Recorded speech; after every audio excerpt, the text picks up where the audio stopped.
계시는 분들인데 여러 가지 몸도 불편하고 이 사고도 이렇게 정확하지 않을 때가 종종 있습니다. 그런데 제가 깜짝 놀라는 것은요, 이 예배를 드리며 말씀을 증거할 때 그냥 보편적인 사회생활에 대해서는 반응도 늦고 또 이해도 부족할 텐데 예배를 드리며 주의 말씀을 전하는데 이 앞에 계신 분들이 반응이 제일 빠릅니다. 그래서 하나님의 말씀은요, 내가 얼마나 이성적인가, 내가 얼마나 똑똑한가, 내가 얼마나 많은 교육을 받았는가 중요하지 않습니다. 하나님은 인격이시기 때문에 부족하지만, 연약하지만 하나님의 말씀으로 지금 한 심령에게 찾아오셔서 말씀한 겁니다. 여러분이 누구냐라는 말을 제가 질문할 때 복 있는 사람 이렇게 이야기하죠. 다 같이 여러분이 누구십니까? 복 있는 사람입니다. 이 복을 세속적인 가치와 기준에서 이해하지 마십시오. 세상에서는 저 사람이 복이 있다라고 이야기할 때는 비교합니다.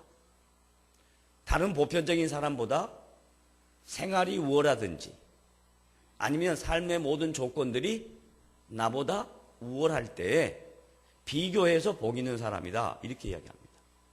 상황과 형편과 처지, 자격, 조건 이런 것들이 전부 근거가 되어서 그 사람을 복 있는 사람이다 이렇게 얘기하는데, 반면에 열등하고 문제가 있고 삶에 고민이 있고 다양한 아픔들이 있고 그러면 스스로도 생각하고 상대방도 어떻게 하냐, 저 사람은 참 웬 복이 저렇게 없나, 거기다 좀 더 붙이죠.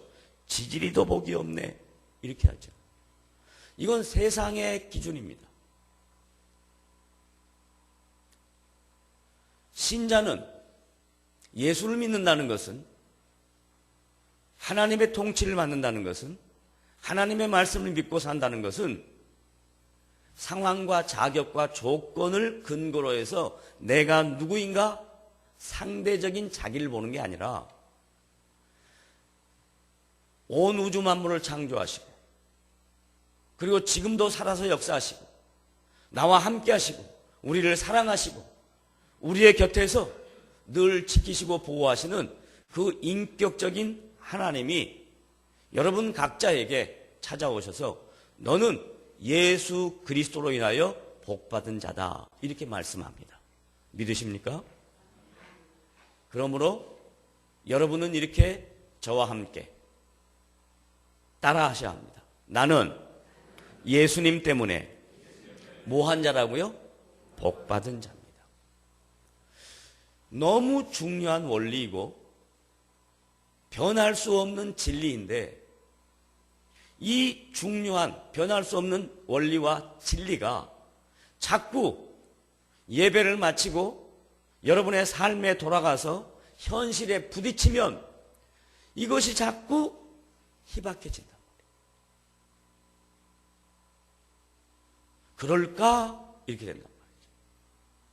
그러지 마시고 어떠한 현실 앞에 부딪히든 어떤 인생에 장애물이 있든 여러분의 마음속에 항상 잊지 말고 되뇌이고 되뇌어야 될 것, 나는 예수님 때문에 복받은 자다.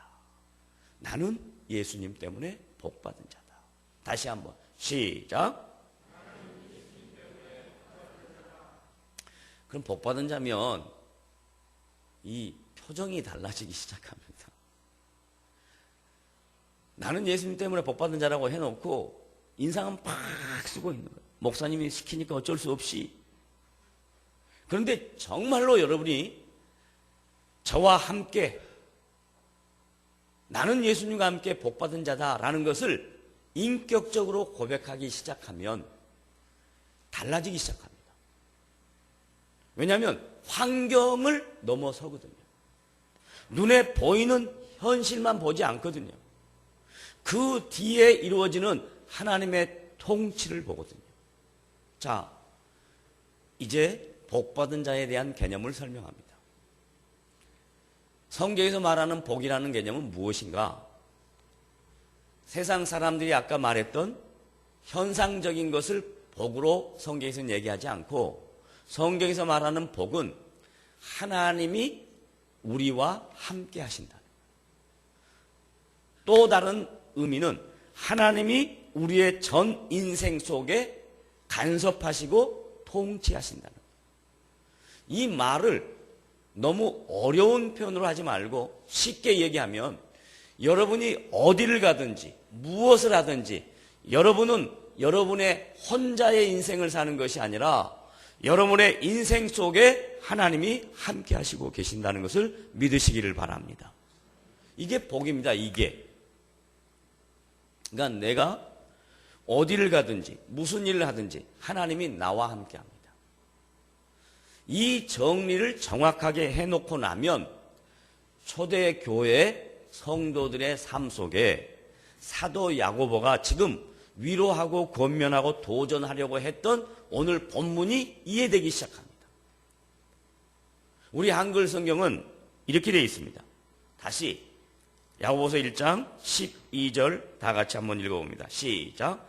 시험을 참는 자는 복이 있나니. 우리 한글 성경 그대로 이걸 문자적으로 해석하면 시험을 안 참는 자는 뭐가 되는 거예요? 복이 없나니, 이렇게 되는 거예요. 여러분이 성경을 볼 때 이렇게만 보면 시험을 참는 자는 복이 있나니, 그러면 지금 현재 내 인생 속에 다양한 어려움과 문제가 있어서 그 어려움과 문제를 못 참고 못 견디고 그걸 인간적인 방법대로 넘어가면 나는 복이 없구나, 이렇게 생각해 버리면 성경을 잘못 이해하는 거예요. 정확하게 야고보서 1장 12절에 주어는 복 있는 자는, 이게 주어입니다. 그러면 누가 복 있는 자인가? 예수를 믿고 신앙생활하는 초대교회 모든 성도들을 전체적으로 사도 야고보가 그들을 향하여 호칭하기를 너희들은 복 있는 자다. 복 있는 자인데 그 복이 세상적인 복과 구별이 된다. 세상적인 복은 모든 일이 만사 형통, 이게 복인데, 기독교에서 말하는 복은 지금 너희들이 시험을 당하고 있어도 그게 복이다, 이렇게 이야기하고 있습니다. 지금 너희들이 육체적인 고난을 당하고 있어도 그게 복이다, 이렇게 얘기한다. 그러니까 완전히 다른 얘기입니다. 그래서 제가 설교의 서두에 나는 예수님 때문에 복받은 자다라고부터 시작한 거예요. 왜냐하면 사도 야고보가 초대교회 성도들을 위로하고 권면하고 도전할 때 환경을 변화시켜 주겠다, 상황을 호전시켜 주겠다, 이런 말로 그들을 현혹시키지 않습니다. 너희들이 누구냐? 너희들은 예수님 때문에 복받은 자다. 이걸 정리를 해놓고 그 다음 그 복은 너희들이 어디를 가든지 무엇을 하든지 하나님이 함께 하신다. 그런데 하나님이 함께 해도 고통은 있다 없다? 있다.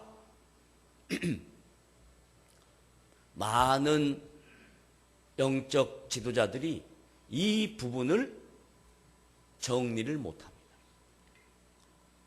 그래서 어려운 문제가 생기면 꼭 어떻게 가냐? 동양적 사고로 너가 뭘 분명히 잘못했으니까 어려운 일이 있지 않느냐.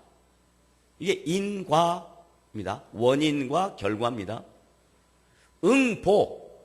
그런 어려운 일이 있으니까 당연히 마땅히 이런 어려움을 겪어야 된다, 이렇게 가르치는 거예요. 예를 들면 지금 제가 감기가 들어서 목이 지금 입을 벌리니까 말소리가 나오지 지금 저의 컨디션으로는 말이 안 나오는 거예요. 그러면 뭐라고 딱 생각하냐면 왜 감기 걸렸을까? 원인입니다.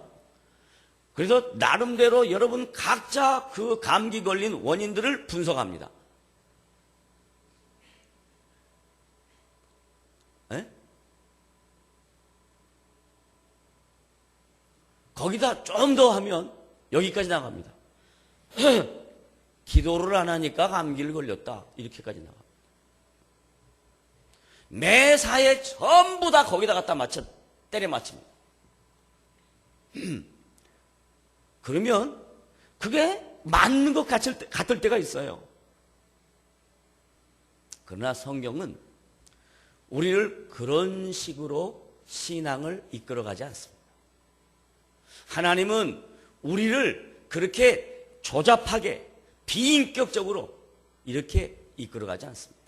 하나님은 우리를 매우 인격적으로, 하나님은 우리를 세상에 대우를 하면서 우리를 이끌어가십니다. 자, 보세요. 제가 지금 감기가 걸렸다. 그러면 여러분이 어떻게 딱 생각하셔야 되냐면 야, 이제 우리 목사님도 나이가 들어가면서 이렇게 환절기가 되면 몸에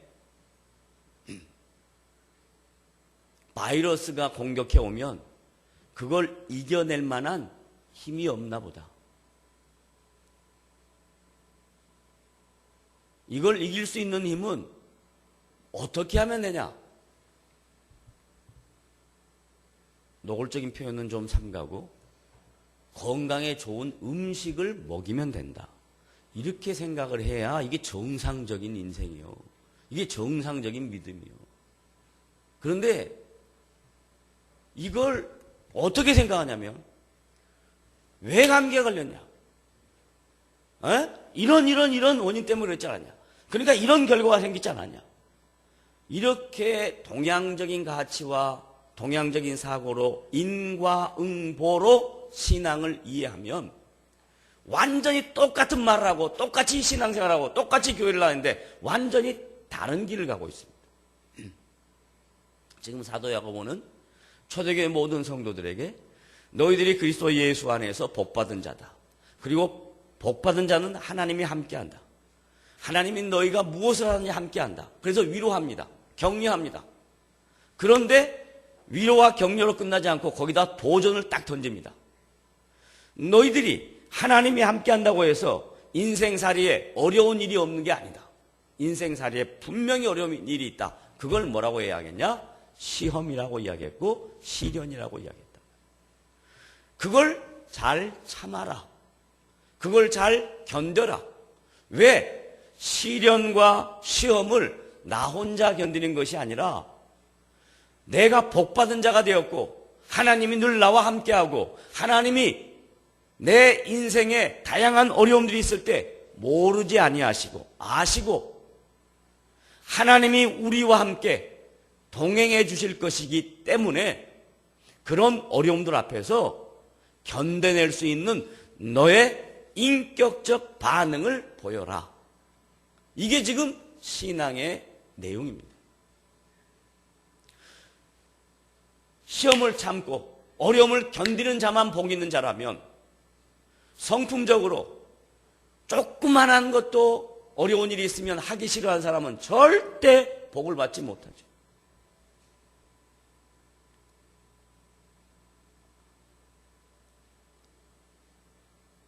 복 있는 자가 되고 하나님이 함께하고 그 하나님의 통치가 내 인생 속에 나타나고 그래도 인생을 살아가는데 다양한 어려움들을 만나면 그때 뒤로 물러나지 말고 도망가지 말고 세상에 빠지지 말고 잘 견뎌라. 그걸 지금 사도 야고보가 초대교회 성도들에게 도전하고 있는 것입니다. 저는 여러분에게 도전합니다. 어떻게 도전하느냐? 여러분들이 내가 겪는 시험, 내가 겪는 시련, 이게 뭘까? 지금 우리 대한민국 국민들은 보편적으로 이 시련이라는 단어와 시험이라는 단어가 1990년대를 지나면서 이게 인지가 잘 안 됩니다. 특별히 젊은 연령층은 더 인지가 잘 되지 않습니다. 부모님들이 야, 우리가 옛날에 먹을 것이 없어서 라면 먹는 것도 힘들었다. 그렇게 얘기하면 아이들은 그걸 그렇게 듣지 못하고 그 맛있는 라면, 우리가 먹을 것이 없어서 보리고개를 넘어갔다. 그렇게 얘기하면 젊은 세대는 그 얘기에 대하여 인식이 전혀 되지 않습니다. 그래서 1990년대 이후로부터 우리 한국 사회에서는 이 상대적 열등감과 소외감은 있을 수 있을지 몰라도 전체 모든 국민이 이해하고 있는 어려움, 그게 많지 않다고 생각합니다. 별로 문제가 없다고 생각합니다. 그러니까 그것 때문에 어떤 신앙에 오해가 생기냐면 시련이나 시험을 꼭 세상 사람들이 이해하는 경제적 가치와 기준으로 이해하는데 사실 그렇지 않습니다. 여기서 말하는 시련과 시험은 내가 예수를 믿고 하나님의 자녀가 되어서 세상에 나가서 살아갈 때 하나님의 백성답게 살다가 세상적 가치와 기준에 따라가지 않고 살다가 그 일로 인해서 내 삶 속에 찾아오는 어려움들을 이야기하는 겁니다. 근데 우리는 그렇게 살고 싶지 않거든요. 예수는 믿는 거고 복음 받은 거고 그리고 세상에 나가서 세상 사람들이 다 하는 거 그것도 다 하고 다 누리고 그렇게 살고 싶거든요. 근데 사도 야고보는 초대교회 성도들에게 이렇게 도전합니다. 너희들이 복받은 자가 되었고 하나님이 함께 하시고 하나님의 통치가 있지만 황제를 숭배하는 일에 인간이 신이 아니다는 신앙적 각오 앞에 너희들이 결단을 해야 될 때가 있을 것이다. 그것을 결단하면 그렇게 살면 당연히 인생에 뭐가 따라온다? 시험, 시련이 따라온다. 어려움이 따라온다. 고난이 따라온다. 라고 얘기하는 겁니다. 우리가 이 세상에 살아갈 때 세상적 가치와 기준으로 살지 않고 하나님이 원하시는 이 말씀대로 살아가려면 항상 뒤따라오는 것은 내 마음의 갈등, 고민, 시련, 시험 이런 것들이 있을 수밖에 없다. 그런데 이걸 잘 견디는 자, 세상과 타협하지 않고 하나님의 통치를 받고 살아가는 초대교회 성도를 비롯해서 지금 모두 그런 사람에게 뭐가 있다라고 이야기하냐면 1장 12절에 하반절에 약속하신, 다 같이 읽어봅니다. 시작. 약속하신 생명의 면류관을 얻을 것이기 때문이다. 자, 도전을 했는데 그 도전에 대하여 이러한 하나님의 놀라우신 위로가 있다라고 이야기합니다. 시험을 견디는 거 쉬운 일이 아닙니다. 성도답게 산다는 거 쉬운 일이 아닙니다. 그러나 그렇게 살아가고 참고 견디는 자에게 뭘 주신다? 생명의 면류관. 이 말이 우리는 지금 잘 별 볼 일 없는 것처럼 느껴질지 몰라도 초대교회 성도들에게는요, 이게 딱 각인될 만한 것이 있었어요. 여러분이 잘 아시잖아요. 42.195km가 마라톤으로 이렇게 결정돼서 가서 싸움을 해서 자기 나라가 이겼다라는 것을 돌아와서 설명을 해줘야 되는데 그 먼 거리를 뛰어와서 우리가 갔노라, 싸웠노라, 이겼노라 라고 했던 그 보고가 기초가 되어서 42.195km 인간의 한계에 도달하는 이 마라톤 코스가 생겼습니다. 그리고 거기에서 승리하는 사람들에게 뭘 주냐? 이 관을 씌워줍니다. 관. 근데 이 관이 그때 당시 뭘로 되어 있었냐면 나무 열매로 이렇게 되어 있었어요. 여기 있는 이런 것들을 이렇게 엮어서 머리다 씌워줬습니다. 이것은 영속적인 것이 아닙니다. 그 머리에 씌워진 것은 지속적인 것이 아닙니다. 잠깐 시간이 지나가고 나면 잊혀지는 것입니다. 그리고 씌워졌던 것은 썩어버립니다. 그런데 성경에 기록된 이 생명의 면류관은 지속적인 것이고 영원한 것이고 없어지지 아니하고 새하지 아니하고 썩지 않은 것이라고 성경에서 가르친다. 그러니까 초대교회 성도들은 거기에 대한 인식이 정확했습니다. 내가 복 있는 자가 되어서 하나님이 나와 함께하고 하나님의 통치를 받고 살고 세상에 나가서 살아갈 때 황제를 신이라고 숭배하지 아니하고 그리고 성도답게 내가 이 세상에서 하나님을 기쁘시게 하는 일로 살아가면 참고 견디면 어떠한 어려움이 와도 참고 견디면 하나님이 나에게 생명의 면류관을 줄 것이다 라는 그 믿음으로 초대교회 성도들이 자신들의 신앙을 지켜나갔단 말이에요. 그런데 우리는 지금 똑같이 하나님의 통치를 받고 살아가는 우리는 인생을 살아가는데 별 어려움이 없단 말이죠. 그러니까 이 생명의 면류관에 대한 영속적이고 지속적이고 미래적인 이 개념에 대하여 별 의미를 부여하지 않는단 말이에요. 지금 이 땅에 사는 동안에 당장 좋은 일만 생기면 되는 거예요. 내가 원하고 기대하는 것만 되면 되는 거예요. 근데 성경은 그렇게 말하지 않습니다. 성도는 이 세상에 살아갈 때 예수 그리스도 때문에 받는 어려움과 고통이 있다면 그 어려움과 고통을 참고 견디고 이겨내면 주님이 분명히 여러분의 삶 속에 생명의 면류관으로 보상할 것이라고 말씀하는 것이 초대교회 성도들을 권면하고 위로하고 도전하는 사도 야고보의 메시지였고 오늘 제가 여러분에게 드리는 메시지입니다. 그러면 이것이 사도 야고보만의 고백인가? 그렇지 않습니다. 초대교회 사도들이 다 동일하게 이 부분을 거론합니다. 초대교회 사도 바울, 사도 베드로, 사도 야고보 이 사람들은 영적 지도자들이었습니다. 근데 이들의 가치와 기준이 다 똑같았습니다. 사도 바울은 이 부분을 이렇게 묘사합니다. 디모데후서 간단한 말씀 하나만 찾아보고 넘어갑니다. 디모데후서 4장 8절. 앞으로 돌아가면 됩니다. 디모데후서 4장 8절.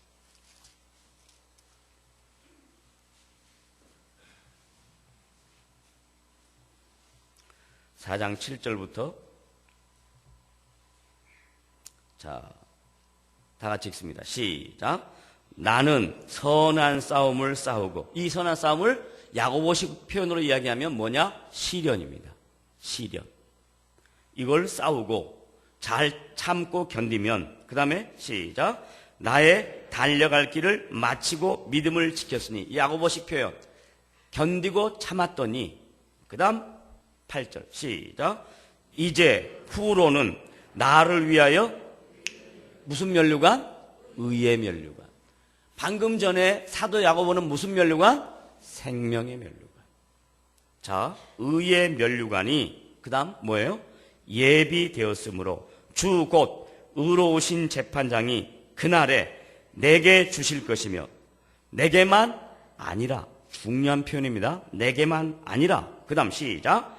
주의 나타나심을 사모하는 모든 자에게도니라. 그러면 여러분이 이 세상을 살면서 세상 사람들의 가치와 기준에 따라가지 아니하고 주님 바라보고 주의 통치를 받고 살아간다면 사도 바울만 의의 면류관이 아니라 여러분에게도 의의 면류관이 주어진다는 것을 믿으시기를 바랍니다.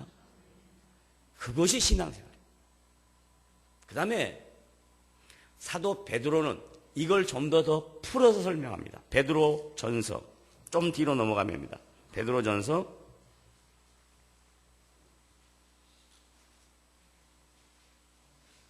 1장 3절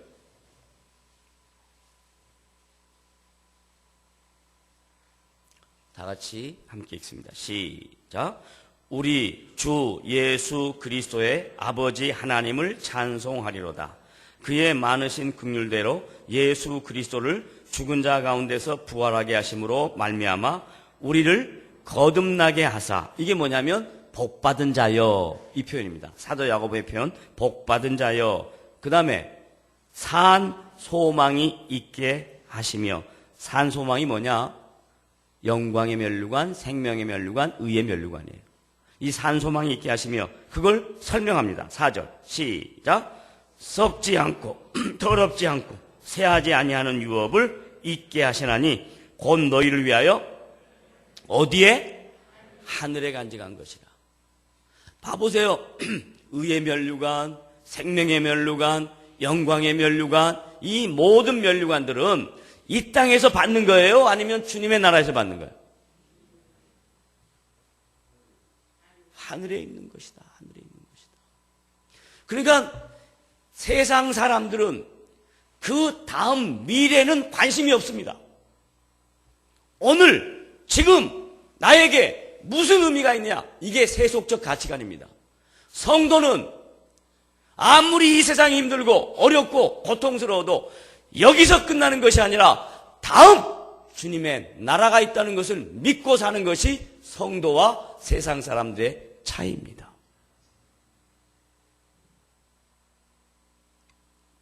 이걸 사도 요한은 계시록 2장에서 2장 10절에서 이렇게 결론을 짓습니다.